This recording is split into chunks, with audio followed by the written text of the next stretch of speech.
Brujim Abayim, muy bienvenidos. Llegamos hoy, con favor de Dios, al Sium, al final de Humash Bereshit.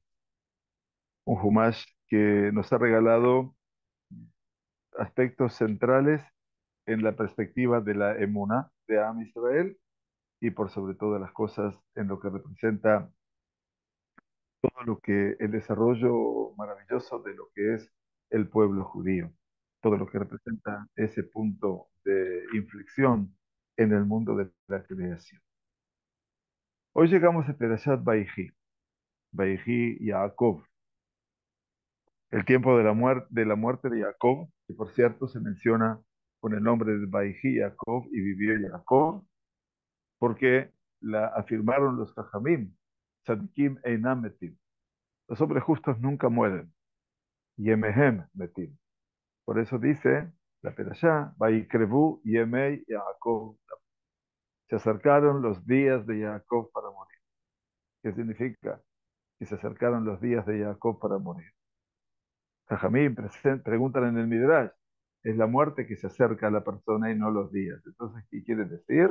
Mikan, dijeron ellos, Tzadikim enam metim. Los tzadikim nunca mueren. Y emehem metim, sus días son los que mueren. Entonces se terminó el periodo de su vida. Ahora bien, lo que vamos a estudiar hoy del Malbim es el final casi del Humash Bereshit y una situación antagónica. Antagónica es contradictoria. ¿Bien? Una situación realmente que no la esperábamos siquiera compartir. Dice la Sagrada Torá, voy a leer primero el texto de la Torá y después estudiamos el Malbim. Vairú aje Yosef kimet abihem. Los hermanos de Yosef vieron que había muerto su padre, Bayomeru, y dijeron, Lu istemenu Yosef. Quizá Yosef nos guarde rencor, Beashev y Ashiv lanu, et kol ra'a asher gamalnu oto. Y sin duda nos devolverá todo el mal que le hicimos. Nadie hubiera esperado esto. Después de todo lo que vivimos, y lo último, fundamentalmente, que representó todo el escenario del encuentro de los hermanos, de la capacidad de poder desarrollarse.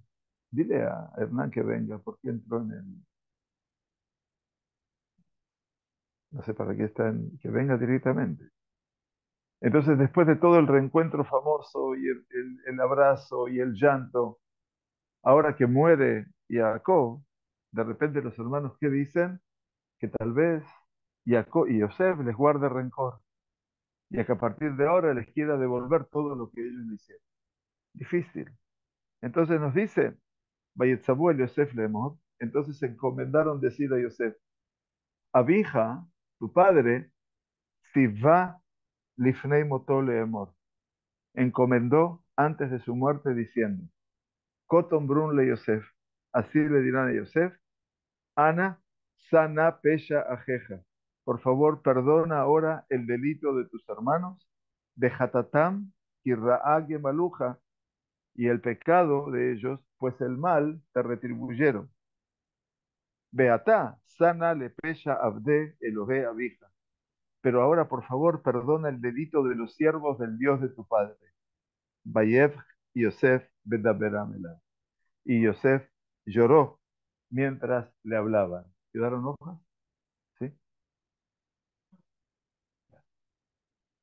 Muy interesante. Esto realmente es súper complejo. Primero, lo que pasa aquí que los hermanos piensan que Yosef va eventualmente a vengarse de ellos. Y segundo, lo más doloroso es que crean una realidad que nunca existió, porque Jacob nunca les dijo a los hijos esto. Ellos crearon este relato, así dirán a Yosef, por favor perdona ahora el delito de tus hermanos, el delito, pesha, pesha quiere decir un acto criminal, y el pecado de ellos, y el het, pues mal te retribuyeron. Beatá, otra vez, repite, pero ahora, por favor, perdona el delito de los siervos del Dios de tu padre. no solamente de tu padre, de los hermanos tuyos, sino que ellos son Abdei Elokei Abid, los esclavos de tu padre Jacob. Increíble el relato que tienen los hermanos. Y esto ofrece, obviamente, un tema de gran apertura por parte del Malvin. Vamos a compartir entonces para todos los que están en en el curso en virtual el texto del Malvin para que puedan estudiar junto con nosotros también. Y aquí tienen entonces todo lo que el Malvin nos va a tratar de explicar con tanta sapiencia, con tanta sabiduría, con tanta elocuencia. Y la traducción por supuesto sigue siendo mía, así que puede ser que haya algunas cosas que no están muy bien traducidas. Eso es más que nada porque a veces se hace en las altas horas de la noche y no siempre coinciden las buenas traducciones. Vairu Aje Yosef Kimet Abimelech. Lo primero que el Malvim nos trae aquí es, y vieron los hermanos de Yosef que su padre había muerto. Malvim, que no se viene con cositas muy chiquitas, tiene una mirada bastante interesante y dice, mientras su padre estaba vivo, hubo hermandad entre ellos. O sea que mientras Jacob vivió, la hermandad funcionó por parte del Padre que vivía y que todos comparten, como fue dicho el profeta Malají cuando termina su profecía. Dice, Aló abejad leculan, ¿acaso no tenemos nosotros un solo Padre? Y mientras no fue enterrado ni llorado adecuadamente, hubo fraternidad entre ellos, ya que todos ellos participan del luto y el llanto por el mismo Padre, porque esto también habría de despertar la hermandad, donde el padre muere. Pero ahora reconocen y saben que su padre está muerto, que no hay motivo que los una y los ligue como hermanos, porque la hermandad por su parte despertará enemistad al recordar lo que le hicieron. Entonces, el Malvim tiene una mirada bastante crítica y dice, todo estuvo muy bien mientras estuvieron en Egipto y estaban todos con quién? Con su padre Jacob. ¿Qué quiere decir el Malvim? Que hay una figura en Jacob que supera cualquiera de nuestras miradas. El hecho de que hay un padre que amalgama la vida de los hijos y al final de cuentas es el despertador para que Yosef se revele a sus hermanos, es el despertador para que Yehuda haga teshuvá enorme y despierte la teshuvá de todos sus hermanos. Todo pasa por la figura de una sola persona. Jacob, que es obviamente aquí, más allá de ese padre, es el punto de conexión de todos los hermanos. El Malvim está apuntando aquí a una idea muy trascendente que quiere decir la importancia que tienen los padres eventualmente en la conformación de la familia.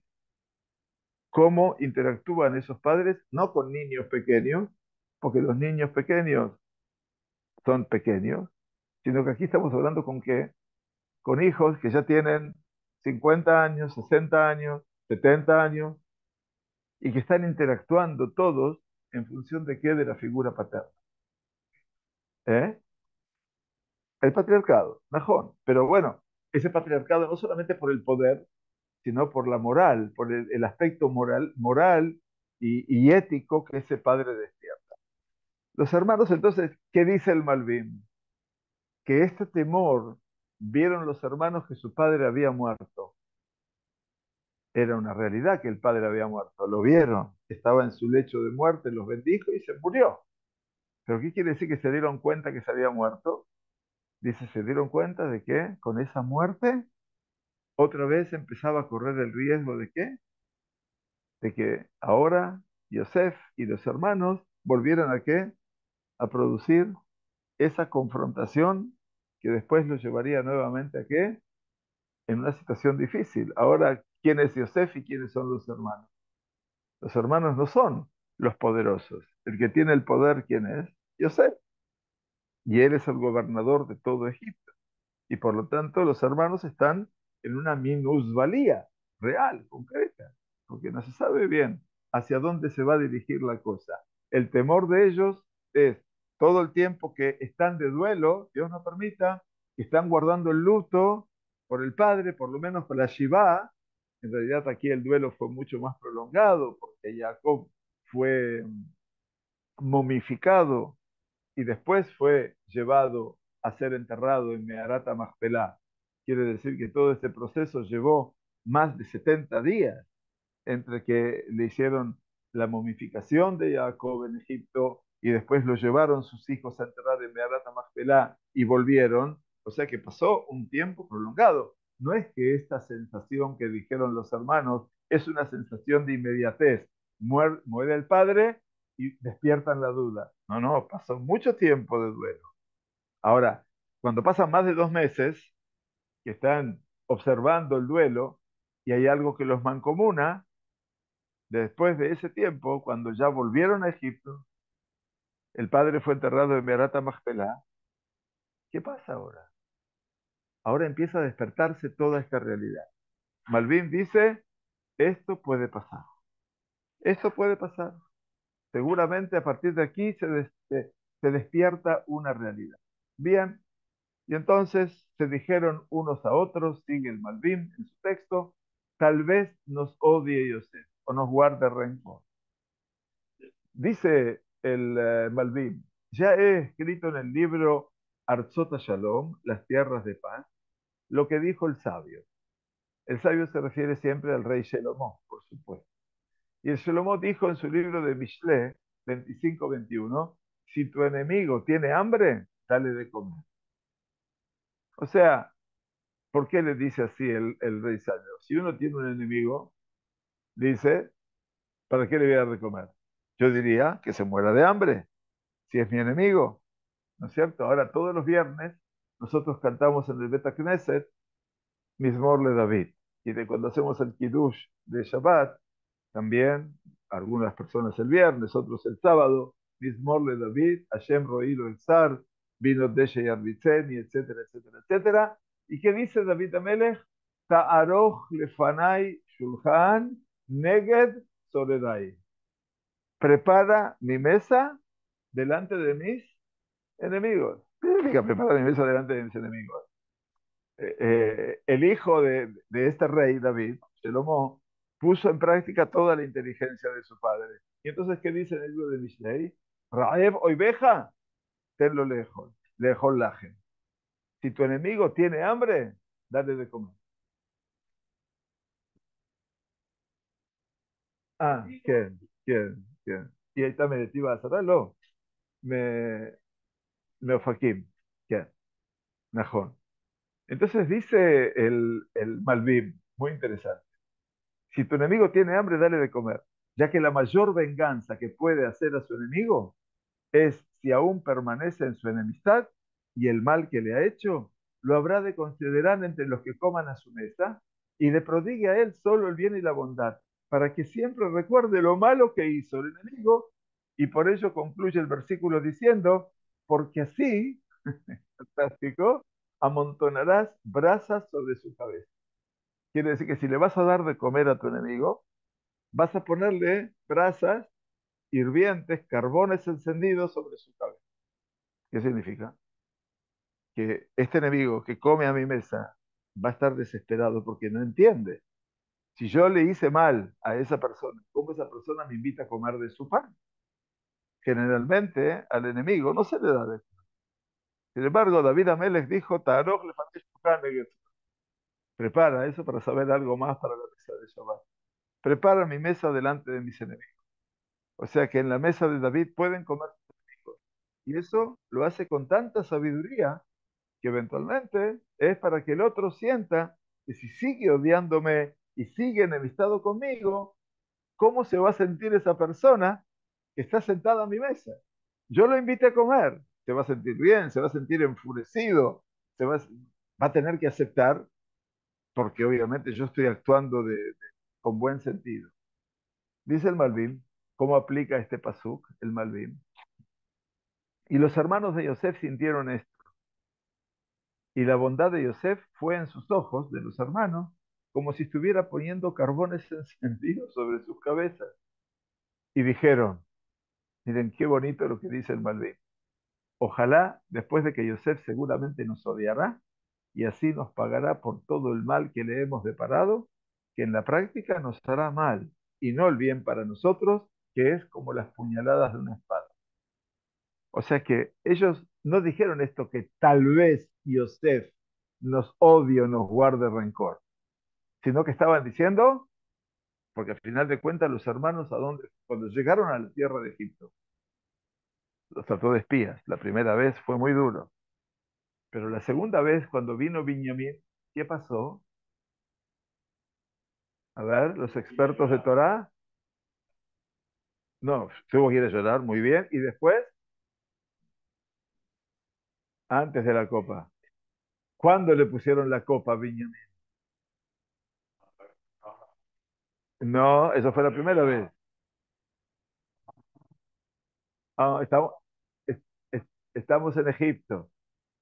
Vino Binyamin, lloró, y después, ¿qué pasó? ¿Cómo? Eso, pero ¿en qué momento le colocaron la copa? Después de que, muy bien, los invitó a comer a su casa. Yosef los invitó a comer y los invitó a cada uno, les puso sus lugares. Reubén, Shimón, Leví, Yehudá. Eso no podían creer, que estaban todos ordenados de acuerdo a qué? A la edad. Y todos comieron con Yosef. Ellos comieron en una mesa, Yosef en otra mesa y los egipcios en otra mesa. ¿Se acuerdan de todo esto? O sea, Taroj lefanay shulchan neged saberai. Si tu enemigo tiene hambre, dale de comer, dice el Malvin. Los hombres se recuerdan que estuvieron en la casa en el momento que estuvieron en la casa de Yosef, comiendo con el gobernador, lo tomaron como que tenían brasas ardiendo sobre su cabeza. ¿Qué quiere decir esas brasas ardientes? No terminaban de entender qué pasaba. Nos trató de espías. La vez pasada nos puso en la cárcel durante 3 días y ahora nos invita a comer y nos hace una cena y nos hace un almuerzo a todo trapo. ¿Se dan cuenta? Entonces, estos hombres, ¿qué piensan finalmente? Dice, ojalá después de que Yosef seguramente nos odiará. O sea, porque no es que tenían miedo de que los odien. Ellos ya habían pensado de que cuando el padre muera, acuérdense que hay un momento en la Torá que alguien dijo, se terminarán los días del duelo de mi padre y me levantaré y mataré a mi hermano. ¿Quién dijo eso? Isaac. Muy bien, los expertos de Torá ahora ya lo saben. ¿Por qué? Porque Isaac, cuando le robaron la primogenitura, la braja, no se levantó a matarlo a Jacob. Sabía que Jacob tenía la braja del padre. Entonces dijo, se terminarán los días del duelo de mi padre. O sea que mientras su padre vivía, Isaac vivía, Isaac no habría de levantar medio dedo contra Jacob. Pero una vez que muera Isaac, Isaac tenía camino libre. ¿Perdón? Lo mandó matar por Elifaz. Majón. Bien, pero sabíamos que Elifaz no era como el padre, porque tenía admiración por Jacob, de acuerdo al Midrash. Pero tenés razón, lo mandó a matar. La verdad, Col acabó, tenés razón. Pero el ejemplo que estoy tratando de dar es que mientras vive el padre, nadie se va a animar a atentar contra el otro. Ese sería el criterio.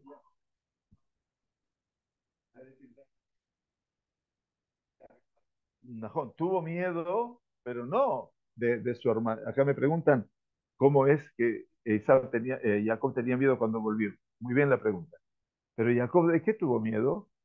¿En qué momento tuvo miedo? Cuando le dijeron que también Isaac viene con 400 hombres. Najón, ahí tuvo miedo. Cuando vino y mandó todos los regalos y todo esto, ¿lo hizo para qué?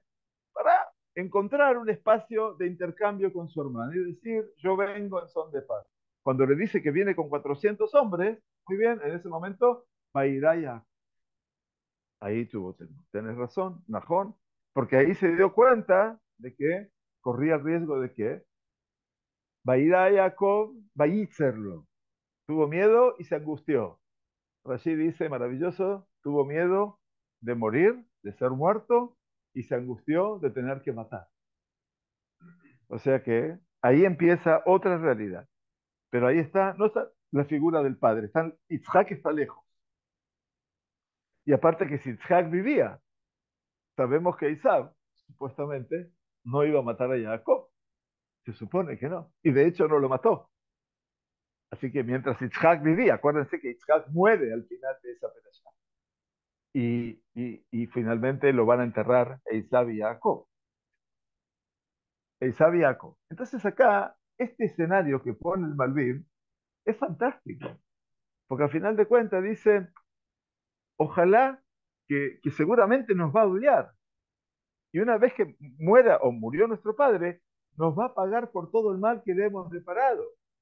Que en la práctica nos hará mal y no el bien para nosotros. Pero en última instancia están diciendo los hermanos, ¿no? Lo merecemos. Hicimos lo que hicimos. Y por eso todo el tiempo están pensando y por eso al final entendemos que inventan una historia. Porque ¿qué pasó con ellos? Ya pasaron 17 años. Ya han vivido juntos 17 años. Yosef los venía a visitar. Sus hijos, Menashe y Efraín, venían a jugar al fútbol con los hijos de Jacob y sus nietos. ¿Qué más tenemos? Una convivencia maravillosa.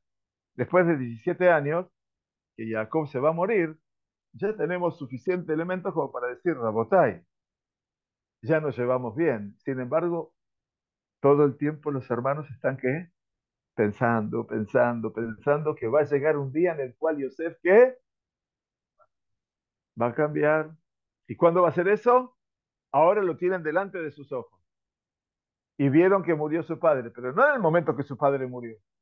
Cuando se terminó todo el duelo por Jacob, en el duelo están todos unidos, ¿no? Imaginemos hoy un escenario, Dios nos permita, que muere el padre y ahora hay que repartir la herencia, ¿no? Y hay 10 hermanos o 2 hermanos. La hermandad se termina cuando empezamos a hablar de qué? De temas económicos. ¿Najón? Hasta ese momento estamos todos bien y todos compartíamos. No hay diferencia entre uno y otro. Pero después empezamos a sufrir una realidad tristísima. Por eso lo mejor que le pueden dejar a sus hijos es libros. Y si no son libros, son enseñanzas.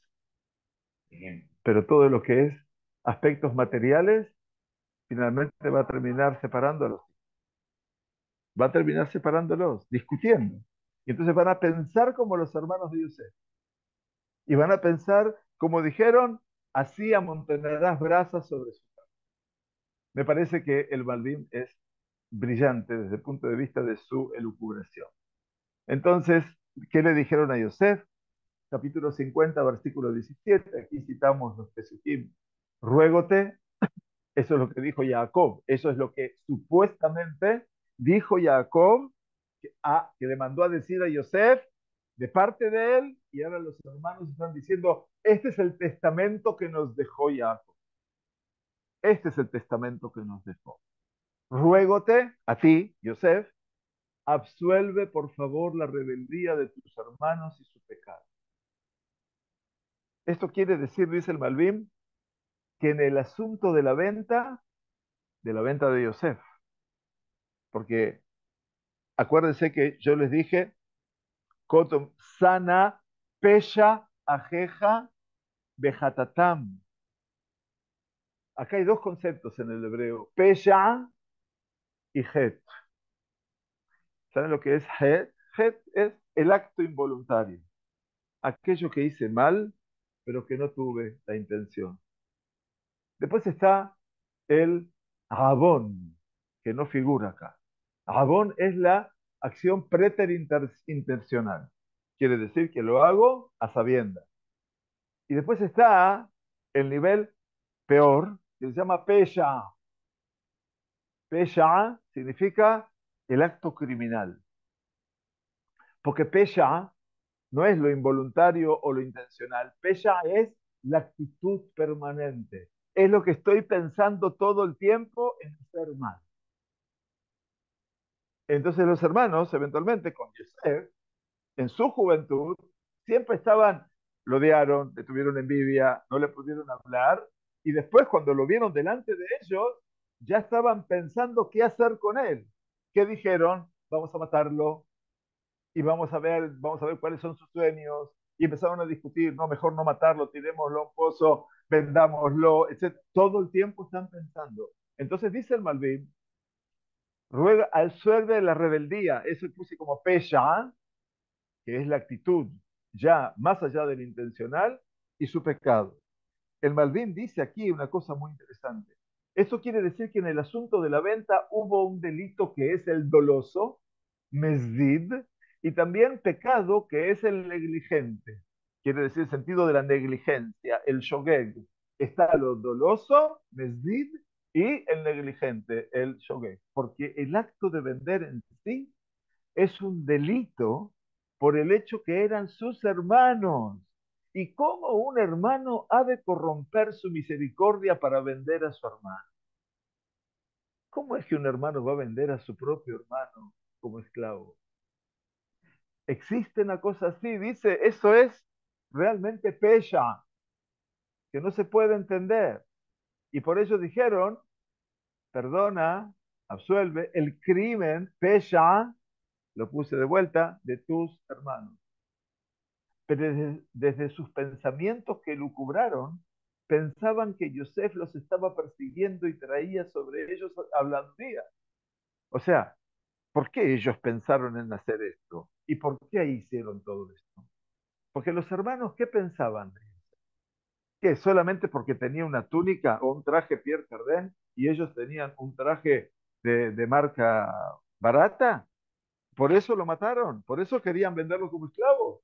No, todo el tiempo estaban pensando que Yosef los estaba persiguiendo y traían sobre ellos habladuría. Así empezó toda la historia. Vayotze Yosef divatam vayaver Yosef divatam rael avier. Al final de cuentas, Yosef traía divatam ra'a. ¿Qué es divatam ra'a? Divatam ra'a significa habladurías, malas cosas sobre ellos. Los acusaba de que iban con mujeres kenanitas, que comían parte de un animal que no lo habían sacrificado en forma absoluta. Todo eso hablaba mal. Y lo consideraban que estaba como persiguiéndolos. Eso se llama rodef. Rodef significa alguien que te acosa, que te persigue. Te persigue y tiene un din el rodef. El din de rodef significa de que esa persona merece la muerte, que es aquel que te hostiga, que permanentemente te está buscando, etcétera. Hay que tener. Entonces, ellos pensaban eso. Y entonces, ¿ellos qué querían? Dice el Malvim, deseaban que su padre, ellos deseaban, falta una N, que su padre los excomulgara. Entonces, perdón, Yosif deseaba que Jacob los excomulgue a sus hijos.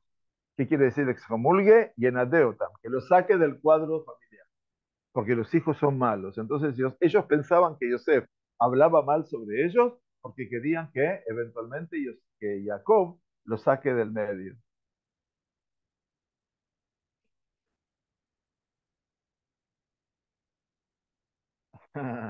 La pregunta del millón está haciendo Mayan. Si Jacob se enteró de todo lo que le hicieron o no a Yosef. Acá es la pregunta para discutir en la mesa de Shabbat. ¿A usted qué le parece? ¿Sí o no? ¿Usted piensa que no? Ok. Aquí, supuestamente, por lo que están diciendo los hermanos, en este relato, parece que Jacob sabía perfecto. Te ruego, les perdones todo el mal que te hicieron, pa, pa, pa, pa, pa, pa, pa. Aparentemente, Yosef va a caer en la noticia de que, vaya, yo no le conté nada a mi padre. Mientras estuve en Egipto, me mantuve callado. Cuando vino a Egipto y estuvo 17 años, cada vez que Yosef iba a ver a su papá, nunca iba solo, siempre iba con sus hijos, Menashe y Efraín. ¿Por qué? No quería quedarse a solas con su padre. Que en un momento Jacob le diga, vení Yosef, acá, vení al oído. ¿Qué te hicieron tus hermanos? No sabemos, Mayan. Es una buena pregunta. Tal vez hay que encontrar, por algunas cosas que leímos antes de Jacob, que probablemente Jacob siempre supo que Yosef estaba vivo. ¿Qué es lo que había pasado? No lo sabía. Cuando le trajeron la túnica ensangrentada y todo eso, él se dio cuenta y dijo, Tarof Toraf Yosef. Yosef fue despedazado por una bestia salvaje. Pero cuando Yehudá habló delante de Yosef y le contó cómo su padre reaccionó ante la ausencia de ese hijo que está muerto, porque le dijo, ahora murió ese hijo, dijo que Jacob dijo en ese momento, Yehudá dijo, Tarof Toraf, vení de lo reitiv adhena. Ha sido despedazado por una bestia y no lo he visto hasta ahora. Entonces aquí es como, lamentablemente, están todos los hijos, las esposas, los padres, los sobrinos, los primos de los secuestrados. Han sido arrancados de esta tierra, han sido despedazados por estas bestias salvajes y pasaron 83 días y no lo han visto todavía. Entonces, ¿qué pueden pensar ellos ahora? ¿Que están vivos o que no viven? ¿Cómo se sabe? ¿Cómo? Estamos, Jacob, que no sabía si Yosef vivía, y hoy los hijos de Jacob, de los hijos de los hijos de Jacob, están después de 83 días, no de 20 años, y gracias a Dios todavía, pero hoy se cumplieron 10 años de dos soldados que nunca más volvieron y que están en manos del Hamas, y Máximo, Oron Shaul y Adar Goldrin. Hoy cumplía uno de ellos 30 años. Fue secuestrado o muerto cuando tenía 20. Los padres todavía esperan verlo, aunque se supone que en manos de estas bestias no pueden sobrevivir 10 años. Entonces, mire, Mayan, su pregunta no es la pregunta de Jacob hace 3000 años. Su pregunta es la pregunta de todas las familias que están del Otef Asa, que fueron secuestrados sus hijos, o sus esposos, o sus padres, sus abuelos, o lo que fuera. ¿Me entiende? Y no sabemos. Y entonces creo que la duda es una duda reverente, porque no sabemos qué pasó. Yo creo que Jacob, con su sabiduría y su nivel profético que se le cerró cuando vivió la desgracia de la pérdida de Yosef, seguramente en algún momento él sabía que ese hijo estaba. Por eso cuando le vinieron a decir, oh Yosef Hai, la semana pasada, todavía Yosef vive y que es el Moshel, que es el gobernador de todo Mitzrayim, Jacob no quiso recibir. Vayafo Glibó primero se quedó con un paro cardíaco prácticamente, hasta que se reanimó. Y cuando se reanimó, no pidió fotos, no pidió la prensa de Kenan para ver al nuevo gobernador. Dijo Rab, oh Yosef Beni Hai, suficiente, mi hijo vive. Les creyó a los hermanos. No es que no les creyó. Voy a descender a Egipto para verlo antes de morir. Entonces, como que no hay ninguna duda de que la pregunta está en su lugar. Pero bueno, eso es lo que pasaba. Entonces, los hermanos pensaban que Yosef los estaba persiguiendo, dice el Malvin, y traía sobre ellos habladurías y deseaba que su padre los excomulgara. Yosef parece que buscaba el mal de todos estos hermanos. ¿Vieron dónde estoy, no? Tenían razón al respecto. E incluso, aunque no era verdad, así lo creían. O sea que los hermanos sí sentían eso. Y tenían razón, porque Yosef traía habladurías sobre ellos. Y esto es lo que dijeron. Perdona el crimen de tus hermanos y su pecado.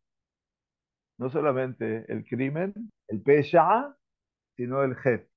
Ya que mal han hecho para contigo. Bejatatam ki ra'a gemaluja. Que solo fue un pecado involuntario lo que hicieron ellos.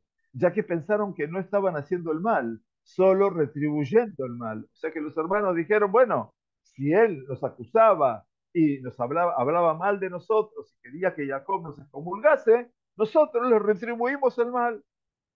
O sea que aparentemente lo que hicieron los hermanos estaba contemplado como que aquel que te viene a hacer mal retribuye de mal.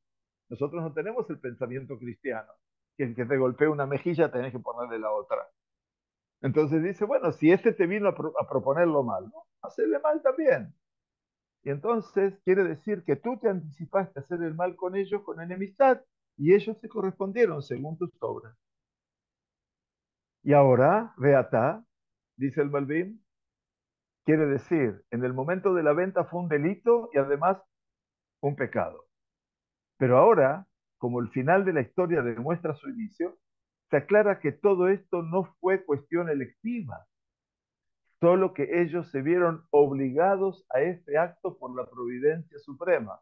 ¡Wow! Ahora dijeron, hay un tema que hay que separar aquí muy grande. Hay una realidad que se llama Bejirii. Bejirii es Shani Boherla. Bejirii es cuando yo elijo hacer tal cosa. Y la otra es Ashgahati. Ashgahati es cuando lo que tú estás haciendo es producto de la decisión de quién, de Kadosh Baruj Hu, de la Ashgaha.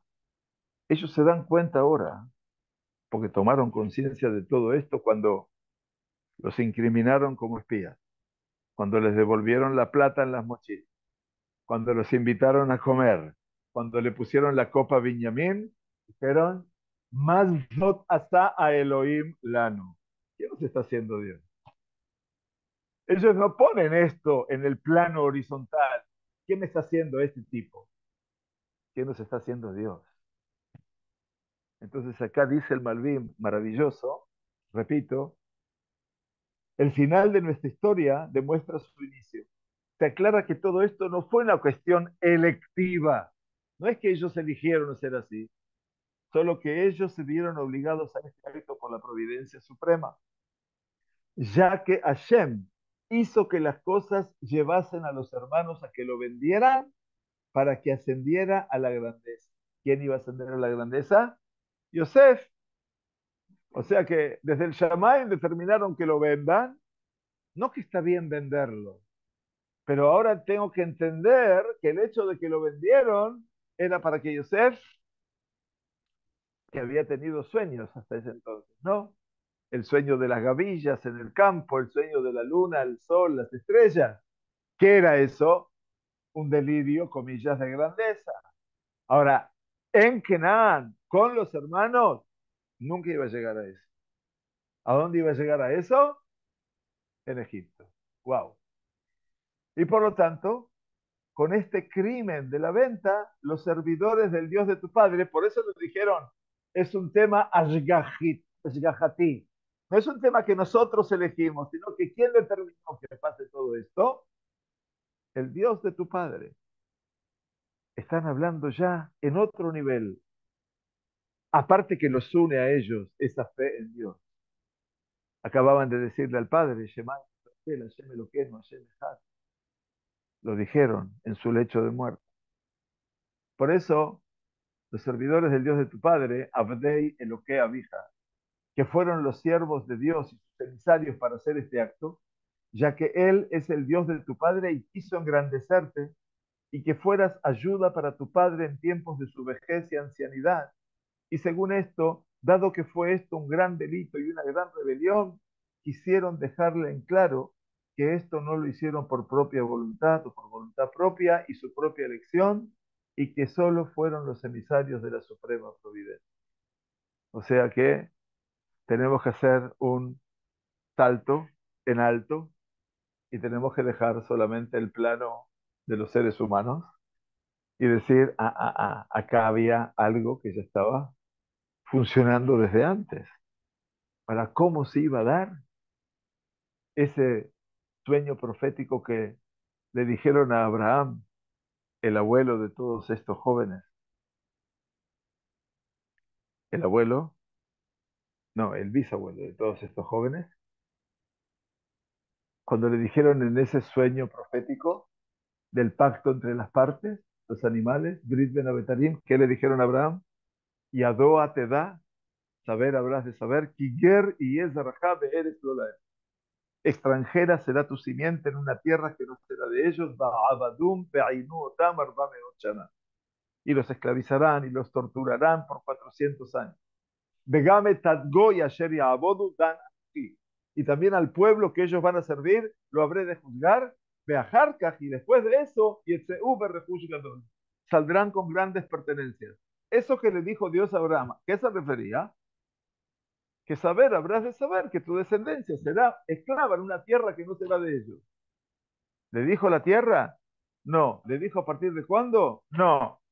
Pero Dios le había establecido a Abraham que esto iba a ocurrir. Entonces, Akadosh Baruj Hu, dice el Malvim, Megalgel et advarim, Megalgel, Legalgel es llevar sobre ruedas las cosas, y ahora nos damos cuenta que tu descendencia va a ser esclava. ¿En dónde estamos?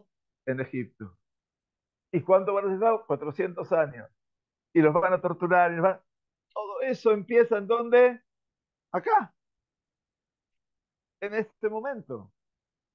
Todavía no son esclavos. Pero cuando muera esta generación, el primero en morir de los hermanos fue Yosef.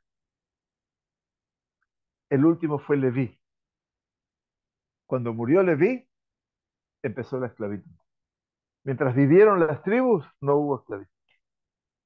Entonces esto es muy, muy fuerte para que todo el mundo entienda, obviamente, y para que sepamos que es un tema difícil.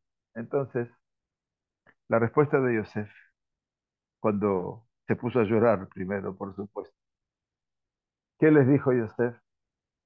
Yosef les dijo, Al tirau, no temáis. Atajat Elohim ani.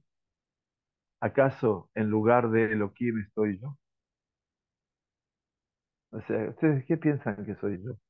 Ustedes me están diciendo a mí que lo que hicieron ustedes no fue un acto electivo de ustedes, siguiendo el concepto del Malvim, ¿no? Que todo esto está determinado por la providencia de Hashem, por la Yahá. Ahora ustedes me están diciendo a mí que yo voy a tomar venganza. No depende de mí. Yo no estoy en lugar de Dios. No me vean a mí como estar en lugar de Dios. En realidad, en realidad, Jacob recibió su porción también en esta respuesta.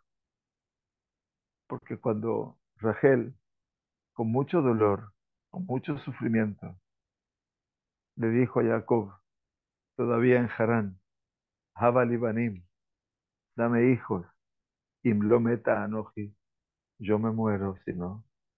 Jacob, con muy poca psicología, con muy poca paciencia, con muy poco tacto, le dijo, Atajat Elohim Anoi, Shemanami Mech Peri Baten, ¿acaso yo estoy en lugar de Dios que te ha evitado a ti el fruto de tu útero? Esa fue la respuesta de Jacob. Obviamente no estaba preparado por ninguna psicóloga en aquel momento. Entonces, Dios que dijo a Jacob, le dijo, no, no, no. Eso que le respondiste a tu mujer es una ofensa muy grande. Y eso castiga y duele y hiere. Entonces, ¿qué le dijo? Jayeja, dice, por tu vida, lo mismo va a pasar en algún momento con tus hijos. Y ahora aparece Yosef y ¿qué le dice a los hermanos? Atájate Elohim, Ani. El hijo preferido de Jacob le dice a sus hermanos, ¿acaso yo estoy en lugar de Dios? Muy fuerte, muy fuerte. No es que la historia vuelva a repetirse como en el tango, sino que los hechos en la vida vuelven. Todo lo que hiciste va a volver a ti. Si fue bueno, va a venir de la mejor forma. Y si fue malo, va a venir de la peor forma, Dios no permita. Y cualquier palabra ofensiva que dijiste y que ofendiste a alguien y lo rebajaste a ese alguien, todo eso va a volver a ti en alguna forma. No sabemos cómo, pero en algún momento lo vamos a vivir. Entonces nadie se tiene que preguntar, supuestamente por esta realidad, ¿por qué me dijo así? ¿Por qué me tratan así? Si me tratan así es porque alguna vez yo traté. Y él lo dijo, cuando vio una calavera, un cráneo que estaba flotando en el agua. que dijo, porque hundiste, te hundieron. O sea, la vida es, de acuerdo a la perspectiva del Shamaim, lo dijeron los Jajamim, es midá que neget midá. De acuerdo a cómo tú actúas, así Hashem actúa contigo. No siempre nos damos cuenta de eso. Nuestra juventud a veces no nos permitió tomar en cuenta eso, porque mientras éramos jóvenes nos llevábamos todo por delante. Ya cuando no somos tan jóvenes, el delante nos lleva por delante a nosotros. Y entonces uno trata de corregir, uno trata de mejorar, uno trata de cambiar. Por eso Kadosh Baruj Hu nos regaló la Teshuvah. Entonces Yosef le dice a sus hermanos, no tengan miedo. Ustedes dicen que todo esto es de Dios, yo estoy en lugar de Dios. Y dice el Malvin, les quiso decir, miren qué bonito. Después que vi que esta cosa era providencial, ¿cómo puedo dudar sobre algo que Dios hizo? ¿Acaso estoy yo en su lugar como para hacer lo opuesto a su accionar? Ya que lo principal de la providencia fue para que sea mi acción beneficiosa para ustedes, a fin de proveerles sustento. ¿Y cómo puedo cambiar la voluntad de Dios y las cosas que hizo de su providencia? Incluso después de que no me hicisteis nada más en la práctica, porque las cosas se volvieron para bien, no para bien, por lo que no puedo pagarles a ustedes mal, así como me hicieron para que se conviertan bien, y no estoy en lugar de Dios como para saber que del mal que hago nacerá el bien. Yosef les da una clase de ética práctica inmediata. Mas vosotros habéis pensado, les dijo a ellos, Beatem hashabtem alay ra'a, Elohim hashabá letová. Dice, vosotros habéis pensado para mal, pero Dios lo pensó para bien. Explica el Malvin. Es imposible que los castigue según el mal que me habéis hecho, porque vosotros habéis pensado contra mí el mal, de modo tal que y Elohim lo ha dispuesto para bien. ¿Y cómo puedo pagarle yo a ustedes tan mal por aquellos que Dios pensó para bien? ¿Acaso estoy en su lugar? No. Segundo, no vi que el propósito del acto de Dios en esto no era para mi beneficio, sino solo para vuestro beneficio, como dice a Hayot Amrab, para revivir a un gran pueblo, porque Dios no hará cosas tan maravillosas para una sola persona, sino para muchos. ¿Y puedo yo hacer lo opuesto a la voluntad de Dios? Por lo tanto, no tengáis miedo al tirao, porque debo hacer la voluntad de Dios que hizo todo esto para poder proveer a vosotros y a vuestros niños. O sea, al final de cuentas, todo lo que pasó era porque en algún momento el pueblo judío, o esto que era la simiente del pueblo judío, iba a morir de hambre. Entonces, al final de cuentas, esta es la salvación del pueblo de Israel. Bueno, y termina nuestra Torah y nos dice, Vayeshev Yosef. Termina diciéndole que no tenga miedo. Vayeshev Yosef de Mitzrayim, Beit Aviv, Vayhi Yosef mea be'eser shani. Yosef se sentó en Mitzrayim, él y la casa de su padre, y Yosef vivió 110 años, dice el versículo 22. Estamos terminando el Perec. Dice, y Vayeshev se asentó Yosef en Egipto, dice que la paz de Yosef se perpetuó a lo largo de toda su vida. Así la paz de su reino porque vivió en Egipto, así como la paz de su familia porque vivió él y la casa de su padre, Beit David. Y hubo amor y fraternidad entre ellos, tanto la paz de su cuerpo, vivió 110 años, y esto poco le sucederá a los príncipes de la tierra, dice el Madrid, que continuarán en su gobierno durante 80 años, así como la paz de sus hijos. O sea que a pesar de que fue el príncipe y el gobernador, vivió 80 años en el poder, nadie hubiera durado tanto, excepto Franco, ¿no? ¿Cuánto duró Franco? 40, 40 y pico de años. So, Yosef, a pesar de la exigencia de la tarea, vivió bien. Y lo principal, dice, vio Yosef de Efraín, hijos de la tercera generación. También los hijos de Mahir, hijo de Menashe, crecieron sobre las rodillas de Yosef. Hijos de la tercera generación, dice que son 4 generaciones, o sea, Efraín y 3 generaciones más. por lo tanto cuatro. Hasta aquí la misericordia del padre sobre el hijo. Quiere decir que yo tengo a mi hijo y veo a mi nieto y veo a mi bisnieto y si pudiera tener la verajá de Dios de ver a mis tataranietos. Hoy, por favor, Besat Hashem, que vemos a los nietos y que hoy Baruch Hashem se puede ver a los bisnietos. Eso sería el mayor regalo. Entonces dice que Efraín vio todo eso. Vio su generación, a su hijo, a su nieto y a su bisnieto. ¿No es cierto? Cuatro generaciones. Hasta aquí la misericordia del Padre sobre su Hijo, porque está escrito, dice la Torá, libro de Shemot, Poket Avon Avot Albanim al Shileshim Be'arbeim. Hago recordar la iniquidad de los padres sobre los hijos, sobre la tercera y la cuarta generación. Quiere decir que Akadosh Baruj Hu, cuando ve algo negativo en una familia, en una generación, no la aplica de inmediato, sino que estira toda esa realidad negativa hasta la cuarta generación para ver si hay algún cambio, si hay algo que se puede modificar. Si no, lamentablemente no. Dice, y también de parte de Menashe vio una tercera generación, porque Benei Mahir fueron dados a luz y crecieron sobre las rodillas de Yosef. Y por cierto, informa que Efraín, que era el menor, tuvo cuatro generaciones, mientras que Menashe solo tuvo una tercera como bendición como la bendición de Jacob, sino que su hermano menor crecerá, dijo Jacob, su hermano menor crecerá de él.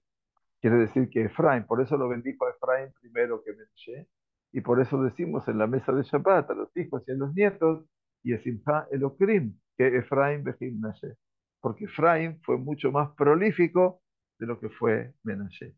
Y Efraín, por supuesto, dio el reinado de Efraín, tuvo reyes, obviamente que tuvo malos, buenos, es otra realidad, pero esto es el regalo que ha explicado el Malvin en esta parte que elegimos para explicar todo su derrotero en esta noche. Bueno, creo que tenemos tantas cosas para pensar y para evaluar que tenemos todo el Shabbat por delante para poder hacerlo. Bueno, gracias por participar y acompañarnos, que tengamos Shabbat Shalom, Umeborach, Tizkur Shanim Rabot, Neimot, Netuvot. Gracias por estar aquí, gracias por venir tantos al Bet Midrash. Es un gusto recibirlos.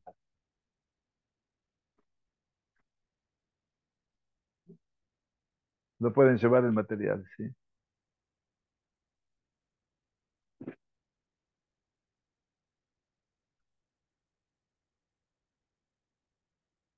¿Quedaron? Ok.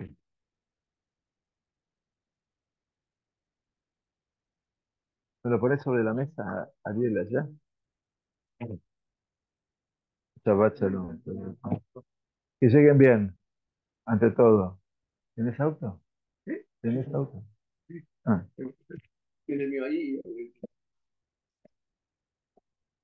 Baruch Hashem. Me alegro que vengan, se quedan ya. No, no, ¿qué día? Ah, estamos los niños estaban con el zapato de vida con una sola basura, realmente todos los inviernos. Dilo que de Jabal. Buen viaje. Bye. Aman por la tarde y qué bueno, qué bueno. Bueno, desde